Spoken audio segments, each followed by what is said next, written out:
बोली कुट कुट कुट, दे दो मुझको 2 बिस्कुट। भूख लगी है खाऊंगी, खा पी कर सो जाऊंगी। दूध जलेबी रखी है, पर उसमें तो मक्खी है। कैसे खाऊं कैसे खाऊं, चल भूखी ही सो जाऊं। चलो बच्चों एक बार फिर से बोलते हैं। चिड़िया बोली कुट कुट कुट, दे दो मुझको 2 बिस्कुट। भूख लगी है खाऊंगी, खा पी कर सो जाऊंगी। दूध जलेबी रखी है, पर उसमें तो मक्खी है। कैसे खाऊं, चल भूखी ही सो जाऊं। बच्चों आया ना मजा? चलो तो फिर से रिवाइज करते हैं।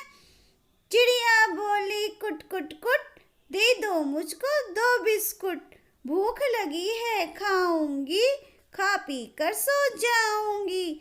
दूध जलेबी रखी है, पर उसमें तो मक्खी है। कैसे खाऊं, चल भूखी ही सो जाऊं। शाबाश। अच्छा बच्चों ये बताओ मेरी कविताएं आप लोगों को कैसी लग रही हैं? अगर अच्छी लग रही हैं तो प्लीज़ मुझे कमेंट्स बॉक्स में लिख के बताओ ना।